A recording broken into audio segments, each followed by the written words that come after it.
Trump won't rule out sending U.S. troops into Iran if necessary. Tells the Post war is progressing way ahead of schedule. I mean, I guess it's good that it's going way ahead of schedule, then, because that means maybe it'll be take less than the 4 to 5 weeks time frame. It's if it's actually true and it's not like 2 weeks to stop the spread situation. But sending actual boots to the ground, that's too far. I get it. It's a war. Even though they keep on saying it's not really a war. They start out saying that it's not going to be a war, but it definitely has turned into a war. I mean, for fuck's sakes, Iran directly indirectly attacked 15 different countries and military bases, and they're doubling and tripling down. They're not giving up at all. This is a war. And I get if we have to up our measures too to completely shut them down, that's necessary. But once again, from most normies' perspective, from most people's perspective, because like the left is obviously not a fan of this, so that's to be expected because they have TDS. But there's a huge chunk of the right that's not happy about this either, because nobody actually likes the wars with the Middle East. There's huge Israel fatigue as well. Nobody really wants troops on the ground. This is borderline suicidal, and that's you're sacrificing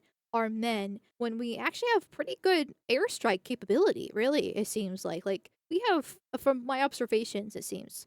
Once again, just to clarify and reiterate, I am a dumb woman. Because military is not my specialty. A lot of the stuff I'm actually learning because it's happening like in real time. My general position is more on the lines of isolationism, and I just hate the Middle East, including Israel. So if any of my opinions on the actual military and how they handle things is kind of out weird and very woman coded, well, that's kind of to be expected because most women don't actually care for military tactics and factoids and different things like that. And well, that's where I stand. My electric blanket turned off. No.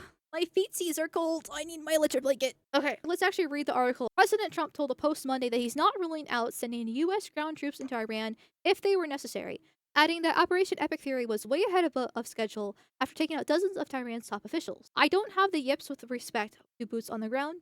Like every president says, there'll be no boots on the ground. I don't say it, Trump said after launching strikes Saturday to decapitate Iran's military and political leadership. I say probably don't need them or if they were necessary. So the fact that he thinks that they probably don't need them is a good sign because it does seem if they actually are ahead of schedule, right? Because this is the government. And even though it's Trump, it's still the government. And I don't really trust the government. And a lot of what they're saying is a lot more propaganda, right? Talking about how successful they've been. And to be fair, it does sound like they've been very, very successful.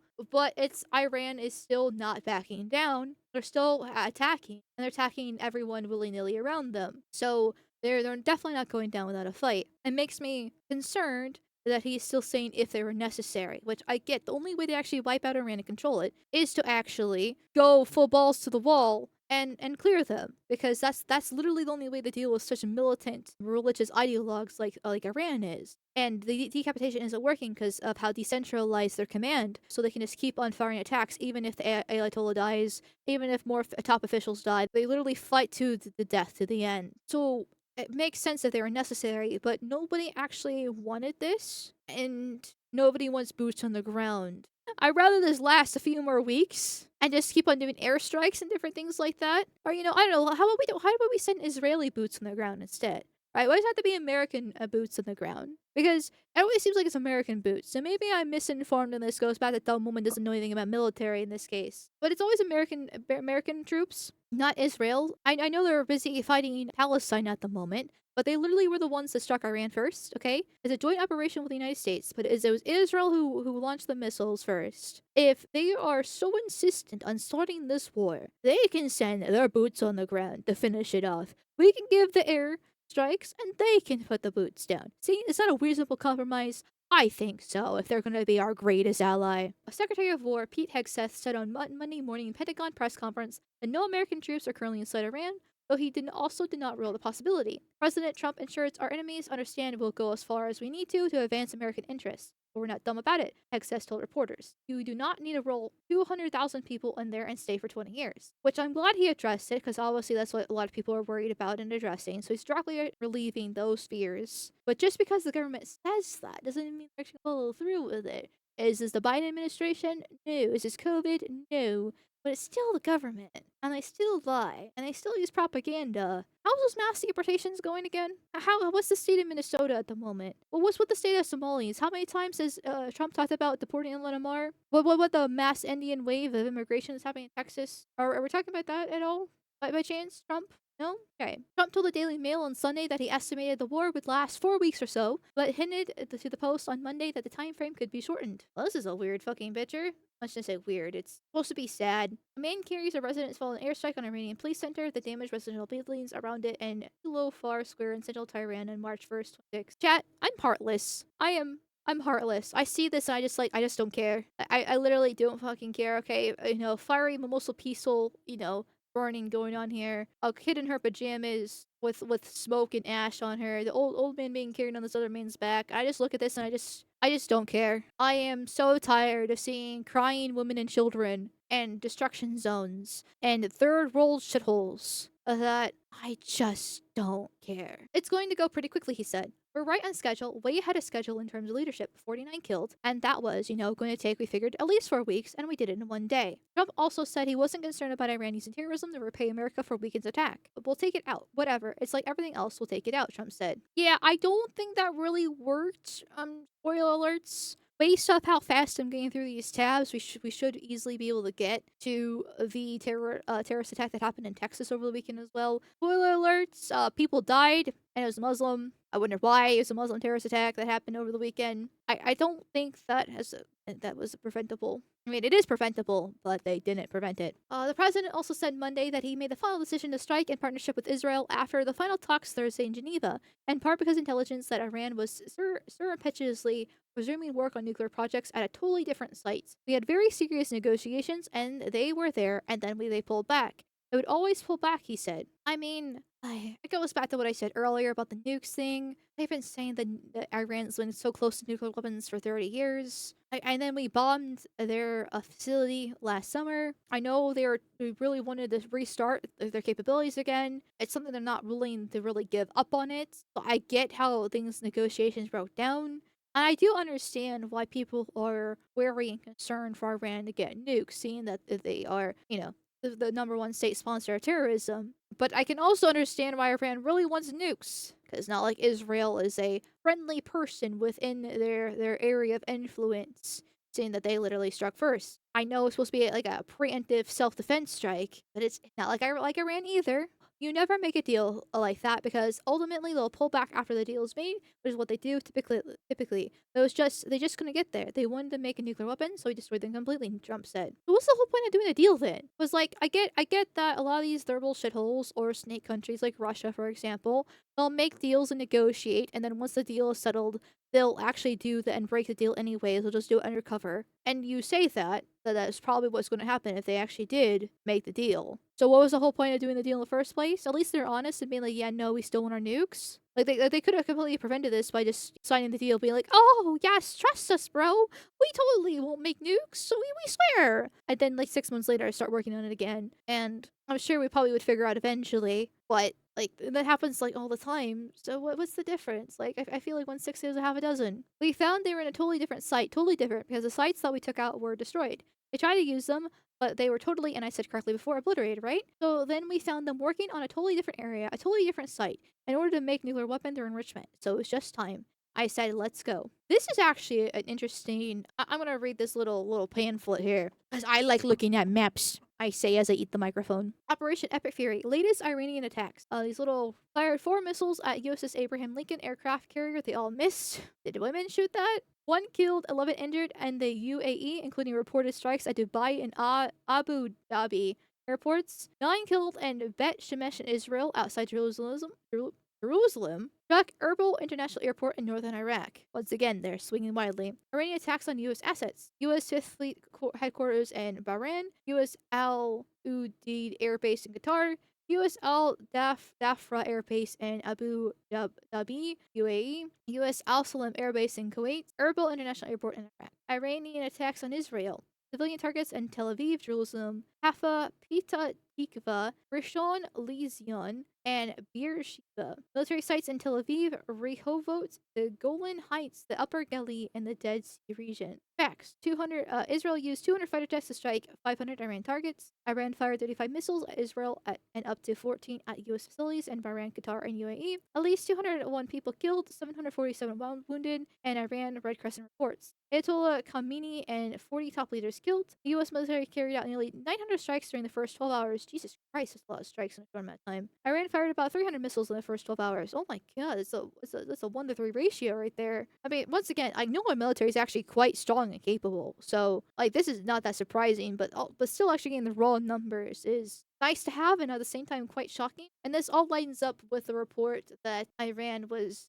attacking so many places as well. A lot of these line up with this report too. So the green little thingies, explosions are Iranian attacks. The red one says U.S./Israel strike. I like how U.S. and Israel combine, right? Not U.S. strike and then like a blue for like Israel strike or anything like that, right? No, it's U.S./Israel, one and the same. One and the same. Like they even the New York Post knows that yes, Israel and the United States are literally the same country. Now, who's actually in charge? Well, that's up for you to decide, but they're the same country. The red dot is Iranian targets in Israel, and yellow square is base used by U.S. forces. I like maps. I like to sit here and look at maps and absorb the information. I find them fascinating. A lot of red dots. A lot of green dots, too. That's a lot of red dots. Makes me feel, I'm not gonna lie, makes me feel a bit patriotic here. Just watching the 900 strikes in the first 12 hours, like, yeah, fuck yeah, America. Caca, motherfuckers, get your eagles and burgers and guns shoved in your face. But then I remember that it's also Israel counted in that, and it's just like, I don't want rats in my burgers, thank you very much. Trump insisted that he believes he did the right thing, and most Americans support him, despite initial polling indicating otherwise,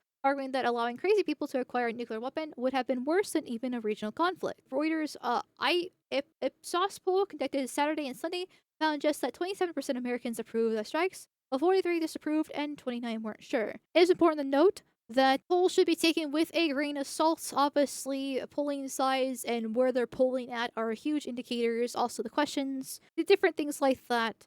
But they do kind of give you a rough idea, a general feel of the situation. And the fact that 27% of Americans approve the strikes is not good. It's not good because it's not just the left hating this because, oh, orange man bad, right? There's a good chunk on the right that are disapprove this as well, including me. Really, I'm not exactly for this. Not exactly a fan of Iran, but I am quite skeptical about this. And with Israel striking first, yeah, I'm not happy about it. I can kind of see some justifications for it between the Chinese oil argument as well as state-sponsored terror, and with that case, that there are some arguments that I can get behind, but overall, I'm not a fan of this because this feels very forced out of the blue situation where Iran wasn't a direct threat unless they attacked first, which was actually confirmed, by the way, in that case. And it just makes me not exactly happy. Polls vary insanely between rural and less rural, though. They tend to stick with the urban because it aligns best with narratives. Yes, that is an important factor too. That's why I said like demographics and where they poll is important. Probably will be urban. That's just because it aligns best with narrative, so that is a huge aspect of things too. But there's also a lot more people in urban areas, so supposedly it's supposed to be diversity of thought in urban areas. In reality, it's not the case at all. But 27% of Americans approve of the strikes. When it comes to the midterms, I mean, we just started March, and the midterms are later this year. I'm not going to black pill and doom and say that it's Joe over when it comes for the Republicans in the midterms, but right now it's not looking great. And in this case, because this is the whole Renee Good and Pretty situation with the Minnesota riots and ice watch problems wasn't exactly a great look for most normies either, but at least the right can make very solid arguments justifying it and fighting back against the leftist propaganda. And so, based off my observations, and I could be wrong on this since I'm a neat, but it had some sort of effect, but it wasn't ramifications, right? It wasn't like ripple effects. It wasn't like an earthquake. This getting involved with Iran, most normies are against this. A good chunk of the rights, and obviously the left. It's not looking good for the midterms. I'm not going to fully black pill and doom, because obviously there's still more time. Maybe this all works out, and it's all fine and dandy, and everything's A-okay, and, maybe Trump uses these after Iran's done, and Cuba, but I don't see that happen. It's right now, we're not looking good. And for the record, just to clarify, because I'm wearing a Pepe hoodie, okay, I like Pepe. I've been a fan of Pepe for a very long time. I'll throw in Gamergate just to show my street cred. I'm not saying vote Democrat about this issue either. No matter how much I'm not exactly a fan of this war with Iran, no matter how much I'm not exactly a fan about these mass deportations not being fully delivered, no matter even the Epstein files being a tragedy and how they've been handled and everything like that. No matter how much I'm unhappy with the Trump administration, do not vote Democrat. I mean, if I guess if you want to, you can. You're your own person. You're retarded, but still. But don't vote Democrat. That is suicidal. You're literally killing yourself if you vote Democrat. Because while the Trump administration isn't helping, they're not hurting. Whereas the Democrats will immediately block anything that Trump could possibly do. They're already pretty effective as it is. They're gonna make life even harder for Trump, and therefore more impossible to get literally impossible to get anything else done. Or the good bits that he has as well, like the South Africaners or the Afrikaners, bringing them in as actual real asylum seekers. An actual legit case of real asylum seekers is the Afrikaners, and he did a great job with that. He's doing a good job shutting down DEI as much as possible, even though bridge does exist and that is a concern. He's made some pretty good executive orders for various other things as well. But that's all out the window if the Democrats win the midterm. I don't think they'll win in 2028 because I don't think it's that bad. A CNN SSRS poll released Monday similar showed that 41% approved the latest U.S. attack, while 59% disapproved. By comparison, 44% approved Operation Midnight Hammer, take out 3 Iranian nuclear sites this past June, and 56% disapproved. So roughly the same. Like that hasn't changed. So most Americans don't really like this occurring. And if you were to add these 27% Americans, no, sorry, 43% disapproving and 29% not being sure. I mean, hell, even the 40% disapproving is still pretty high. Not 56% disapproving, but still. But if you add the 29% that weren't sure, it's roughly in line with American sentiments that yes, we don't want another war in the fucking Middle East. I think that the polling is very good, but I don't care about polling. I have to do the right thing. I have to do the right thing. This should have been done a long time ago, Trump said. So you were concerned about the polls when it came to Minnesota and the ICE agents there after Renee Good and Alex Preddy, even though those were completely justified. Alex Preddy, the murky situation was justifiable in the end. I will stand on that. But now, when it comes to something that was very not even like at least it was like divisive, but at least you saw the full support of your base. But now that it actually pisses off your base and normies and the left, not that the left really matters, but still, when you have like 60% of America against this, now you don't care about the polls? Seems a bit rich in my opinion. Latest strikes on Iran by U.S. forces and Iranian retaliation. Energy operations disrupted by across Qatar, Saudi Arabia, and Israel as Iran-linked strikes widened with Britain's RAF Akrotiri base in Cyprus also hit. Italian retaliation, base by U.S. forces. Okay, so this is basically very similar to the one earlier. I don't think the polling is low, he went on. What polls is he looking at? What are they feeding him in the White House? Look, whether polling is low or not, I think the polling is probably fine. But it's not a question of polling. You can't let Iran, who's a nation that has been run by crazy people, have a nuclear weapon. I think people are very impressed with what's happening, actually. Trump insisted. I think it's a silent. If you did a real poll, I'll select the silent poll. It's like the silent majority. Once again, I get poll. You should. I'll take all polls with a grain of salt because it's based off the demographics and where you're doing the polling, the questions, the biases in general, etc., etc., etc. Sample size, things like that. But my brother in Christ, what polls are you looking at? Because I can almost guarantee you, none of them show that you have majority support for this. The best you're gonna get is like a 50-50 split. Because the left is going to guarantee you hate you, but you also have like half the right also not liking this. So it's not in your favor. Among those killed by U.S. and Israeli airstrikes include Supreme Leader Ayatollah Ali Khamenei. I've been able to say his name before. Khamenei, who ruled Iran since 1989. At least 4 American military members have died after an Iranian counterstrike on U.S. operations center in Kuwait. Trump told the Post his decision was underpinned by decades of Iranian action. Don't forget, this has been going on for 47 years. For 47 years, they were playing bad, he said, citing the 1983 Beirut barracks bombings that killed 241 Americans and the 1979-1981 hostage crisis after storming the U.S. embassy in Tehran. When Obama gave them the Iran nuclear deal in 2015, that may have been the dumbest deal ever made, Trump said. Picked the wrong country. But they would have had nuclear weapons 4 years ago. Israel would not exist. Is that a bad thing? And we would have it to just take it out ourselves. I mean, since Israel is our greatest ally, I get that if Iran attacks them, we would counterattack. Well, that's like a win in my book. Because if Iran takes out Israel, fucking great. I hate Israel with a burning fucking passion. I hate how much they meddle in our politics and how Netanyahu clearly controls everything, okay? It's not a conspiracy theory. It's literally a fucking fact that we got into this whole thing because of Israel. And there's millions of other proof for everything else that has Israel involvement that we're not going to get into tonight for the sake of time. But I've done many streams and many videos about these topics before because I've been anti-Israel from the fucking start. Okay, and then Israel doesn't exist. We counter-strike and hit Iran. Iran doesn't exist. So now we don't have to worry about the Israel lobby, AIPAC, and meddling little fiends that they are. And we don't have to worry about the biggest sponsor of state terrorism here. It's a win-win. Not saying that's give Iran nukes because I still not exactly a fan of Iran having nuclear nukes either. And I know once nuclear war starts, once somebody pulls the trigger on that, there's no going back, and that's actually a really bad situation. Nevertheless, Israel and Iran being taken out, like I don't like either of them. And this whole like don't forget it's been going on for 47 years. Okay, then why haven't we done anything beforehand? Right? Okay, so ever for the past day materialized out of nothing, okay? Because the thing that I noticed about this whole propaganda machine's been happening from the Trump administration so far is like the first day was about Iranian freedom and them dancing in the streets like the Israelis here. And then it became about nuclear weapons. We can't have them have nuclear weapons. Mixed with the whole let the Iranians be free. And then it became whole state-sponsored terrorism. And now it's about this war has been going on for 47 years. There's no real consistency. Every single day a new excuse gets piled up and into it.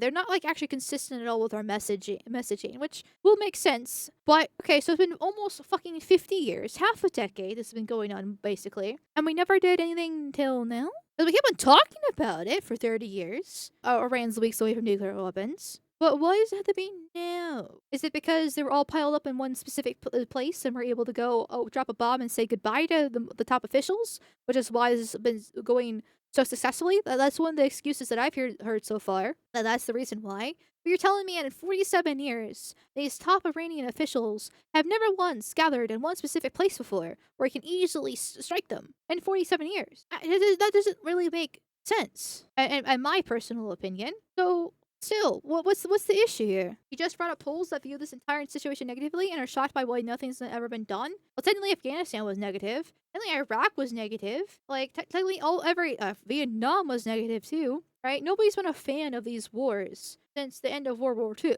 Like, even the Korean War had issues as well. Which, fun fact for those who don't know, but you will see some leftists crying how this is not a legal war because Congress didn't approve it. We haven't had a legal war, technically, since World War II. The Korean War, the Vietnam War, and any of the Middle Eastern wars since then have not been approved by Congress. They are technically illegal. So they can suck a dick. I'm not sure why they're crying about legalese here when it hasn't applied since 1945. What does it care about morals and legals? Okay, we're the world hegemon. Rewrite the rules. We're the big stick. We're the one to go boom boom. How long do you think our 3-day special military operation will go on? Well, Trump says it's going to take about 4 weeks approximately. So it's a 4-week special military operation. We'll see if this is like 2 weeks to stop the spread, or if it actually gets done sooner than that, because he's apparently very happy with how fast things have been going. And the Korean War never truly ended. It's still going on to this day, yes. Because they had an armistice, a ceasefire. Well, actually, I think it's actually more specifically armistice, like I originally said. Oh, what they did, which is so technically the war is still going. Never truly ended. Once again, another fun fact. The one thing I saw, and this was today on Side Scrollers, that Craig found that I thought was actually quite interesting. A leftist made a good point that the people have been so demoralized and beaten down because you don't see these people protesting in the streets over these wars. They've protested for Vietnam, they protested for Iraq. But you don't see people protesting anymore for any of these wars. Now, a lot of it is because a lot of Republicans and people on the right in general don't protest. They care way more about family matters because they're the more likely ones to be married, have kids, hold a stable job. And when you have a actual real life and you pay your bills, you can't just take days off of work to go protest. You can't spend your weekends out on the streets protesting when you have a family and kids. You need to be spending time with your family and kids. And it's the leftists that are a lot more able to do so because they are childless. They have low tier jobs, low income jobs in general, like working in retail, or they're hippies, or whatever the case is in that case, or they're on welfare, right? So they're able to do so. Don't really see people protesting about war in general anymore. We just don't care. Like, oh, our government's got us in our shitty war again. Wow, this fucking sucks. There's nothing we can do about it, but man, this fucking sucks. We're just gonna bitch and moan and complain, but well, not like they're listening to us. Same reason Occupy Wall Street fell apart. The people with jobs had to leave, and the communist banks took over and started pushing race-baiting bullshit. That is part of it. Yes, that is part of it. I look at reality. I'm a realist. I don't consider propaganda from either side. But regardless, Iran has been a thorn in America's side since the late 1979. Oh, I agree with that. Like, I'm not. Once again, I'm not a fan of Iran. I want to make that completely clear. And since you brought up the 1979 arguments, Iran started the war against the United States in 1979 has never stopped. 444 days of American hostages, which refers to the Iran hostage crisis under Carter. 241 Marines murdered in Beirut. 603 U.S. troops killed in Iraq by Iranian-backed militias. Their proxies, agents, and Iranian IEDs attacked our soldiers, including me and my soldiers daily. He claims, I don't know who this person is, so good on him. I thank you for your service, sir. I'm going to disagree with you with this post, but I am grateful for you being in the service, regardless. Over 170 attacks on U.S. forces in Iraq, Syria just last year. Assassination plots on our president on American soil. Ballistic missiles fired at U.S. bases. For 47 years, the regime has targeted Americans, all while expanding their nuclear program and building longer-range missiles designed to threaten the United States, our allies, and global stability. Failed diplomacy was tried for decades. Diplomacy was tried now.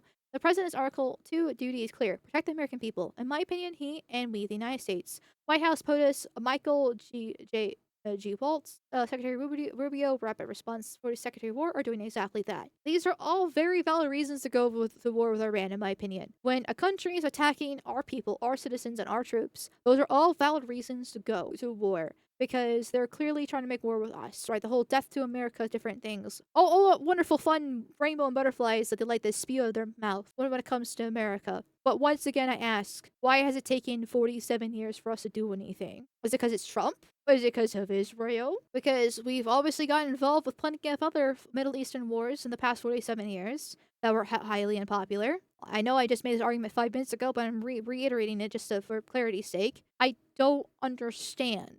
Unless I'm missing something, because once again, dumb woman, I don't know all the military expertise. I'm not exactly history expert. I know a decent a bit, but not like a once again expert in that area either. In that case, it just doesn't line up. Doesn't make sense in my opinion. Not to mention, technically, anyone telling you the history of conflict with Iran started in 1979 instead of when the CIA overthrew the democratically elected government of Iran in 1953 on behalf of the British Petroleum (BP) as a propagandist for the military-industrial complex who will lie for your sons in war. Now, I'm just reading off a tweet here, but the fact that the CIA did overthrow, once again, another regime change here, democratically elected government in Iran in 1953, not long after World War II ended, funnily enough. And it was democratically elected too. You would think that would be happy that they're doing democracy, right? We finally exported our true liberal ideals and principles to Middle East, which is completely incompatible with them, but it actually worked out and they had democracy, and then we overthrew it and installed the Shah. If we really want to pinpoint a start on this stuff, technically 1953 would make a lot more sense. And now they haven't actually been did it against us because we went in and meddled with them with our democratically elected government.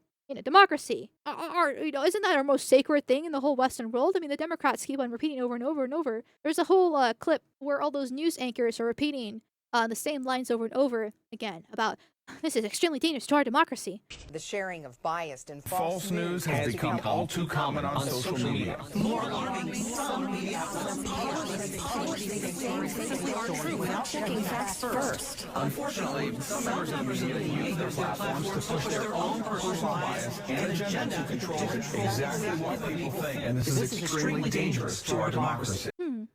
These are all very valid reasons, in my personal opinion, to start a war with Iran. The excuse that it's because of 1979 and we should have done it sooner, whatever the case is.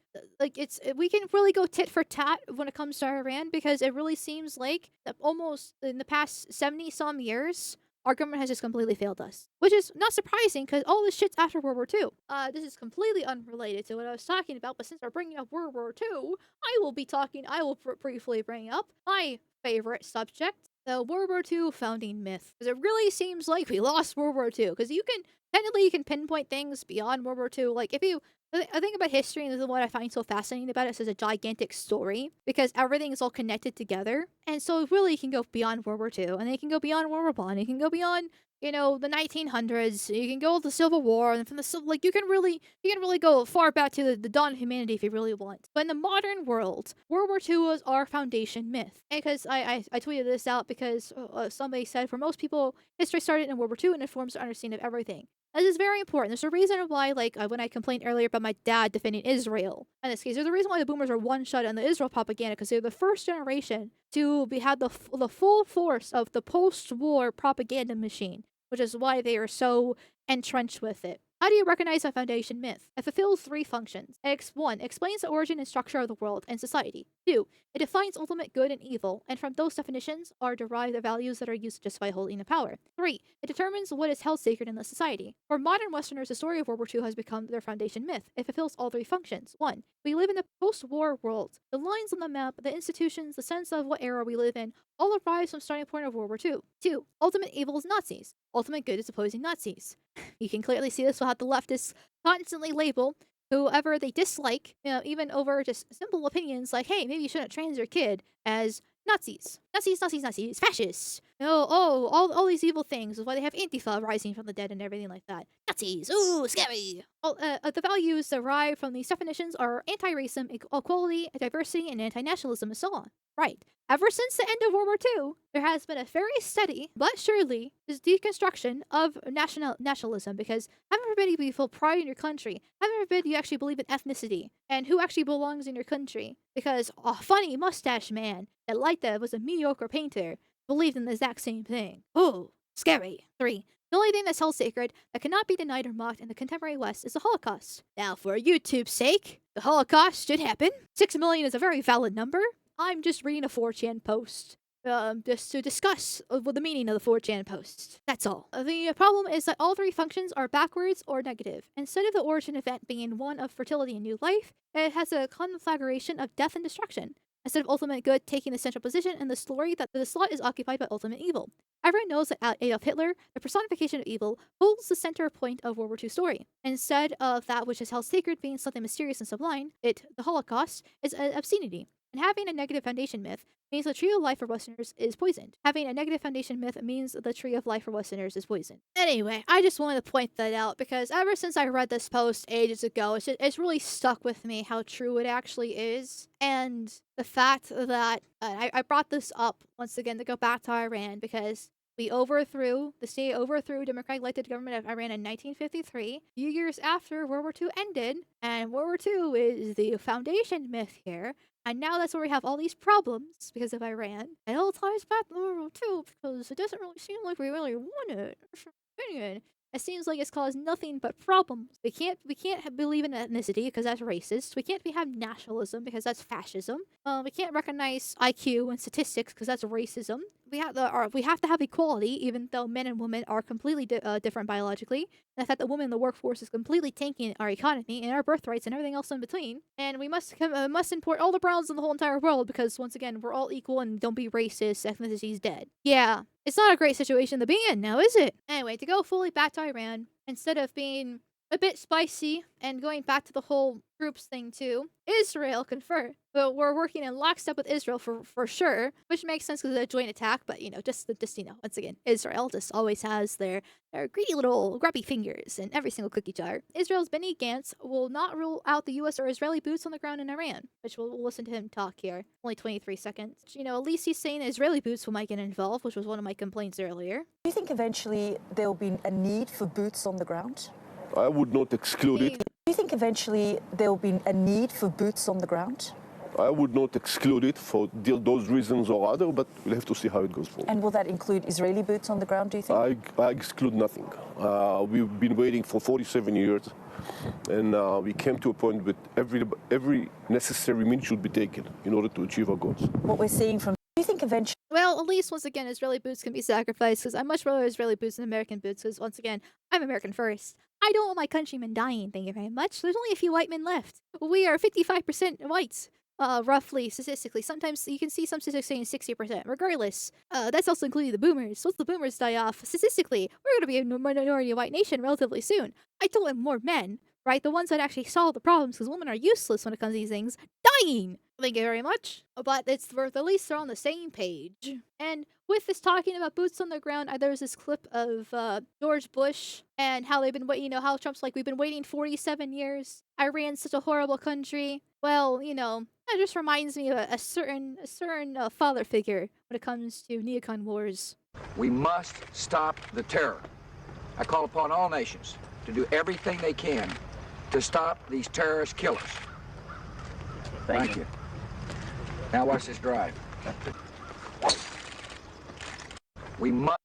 We must do everything to stop this terrorism. Did that really work out for Bush back in the early 2000s here? 2002, right after 9/11. That really worked out for him. They must do everything possible to stop terrorism. Now, I get that Bush is different than Trump. I get it's been 24 years. I get situations change, technology develops, different things like that. But pardon my hesitancy when I hear another president talk about we must do by every means necessary wipe out terrorism within the Middle East and bring peace to the Middle East because that worked out so well for so long. I'm not gonna lie, because I'm a Zoomer, and so I did not see any of this. And I know the internet was around in 2002, but like it was a much smaller form, right? Like it was like AOL times, if I'm correct on this type of deal. But imagine imagine either president now or we had the internet in its current form in 2002. Bush is completely memeable because how stupid he is. Now, watch this drive.